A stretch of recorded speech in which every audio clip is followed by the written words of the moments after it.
চলে এসেছি আবারও নতুন রেসিপি নিয়ে। দেখুন, গড় আলু বেগুন মটরশুঁটির এই রেসিপিটা মায়ের বাড়ি যাচ্ছিলাম, সেই জন্য আমি তাড়াতাড়ির মধ্যে এটাই বানিয়ে নিয়েছিলাম। কড়া বসিয়ে দিয়ে মরিচ পেঁয়াজ রসুন তেজপাতা গোটা জিরে সব কিছু দিয়ে আমি নাড়াচাড়া করে ভেজে নিয়েছি।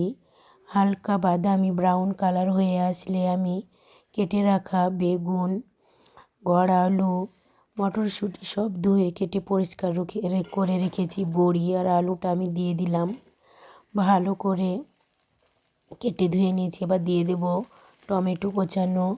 ভালো করে এগুলোর সঙ্গে নাড়াচাড়া করে ভেজে নিয়ে আমি বেগুনগুলো কেটে রেখেছিলাম সেগুলোও দিয়ে দিলাম। এবার আমি এর মধ্যে দিয়ে দেব স্বাদ মতো লবণ, 1 চামচ দিয়ে দিলাম আমি স্বাদ মতো লবণ।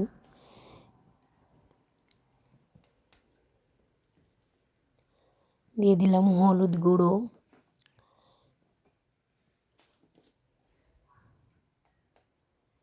এই রকম রেসিপি কিন্তু খেতে খুব ভালো হয়। দিয়ে দিলাম লঙ্কা গুঁড়ো।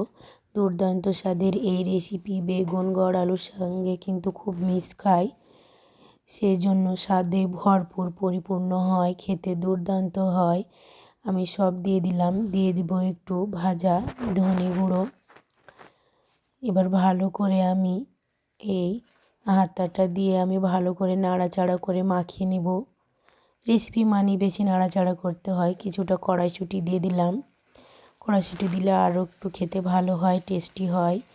এই রকম তরকারি মাখো মাখো করলে দিয়ে দেবো আমি জিরিয়া গুঁড়ো। সব রকম আমার গুঁড়ো মশলা দেওয়া হয়ে গেল। আবার লাস্টে আমি সবজি মশলা দিয়ে দিলাম একটু। সবজিতে কিন্তু সবজি মশলা দিলে খেতে খুব সুন্দর হয়।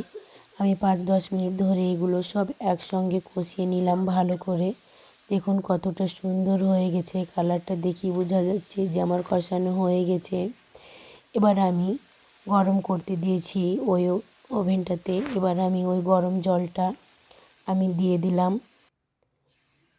যতটা পরিমাণ লাগে সেদ্ধ হবে সেই রকম আমি দিয়ে দেব।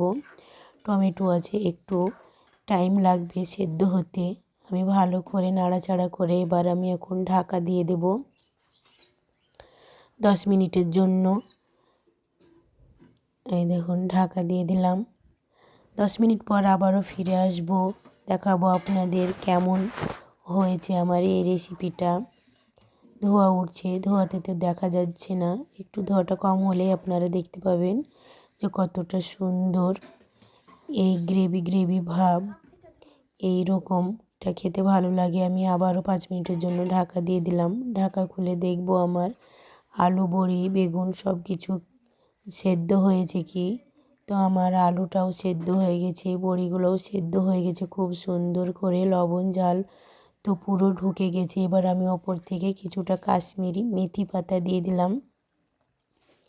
এটা দিলে একটা সুগন্ধ ফ্লেভার আসে, গন্ধ খুব ভালো লাগে। এবার আমি দিয়ে দিব ভাজা মশলা যেটা আমার করে রাখা আছে, গোটা জিরে ধনে গরম মশলা সব কিছু একসঙ্গে আমি ভেজে গুঁড়ো করে রেখেছিলাম, সেটাই দিয়ে দিলাম। আমার পরিবেশনের জন্য একদম রেডি হয়ে গেছে। তাই আমি এবার একটা পাত্রে তুলে নিলাম। দেখুন কতটা সুন্দর লোভনীয়। এই রকম রেসিপি যদি আপনি পান, একতলা ভাত খেয়ে নেবেন, মাছ মাংস লাগবে না। যতটা আপনি সবজি দিয়ে ভাত খাবেন, মাংস দিয়ে যা খাবেন তার থেকে সবজি দিয়ে আপনি বেশি খাবেন ভাত। রুটি পরোটা সব কিছুর সঙ্গে খেতে খুব ভালো।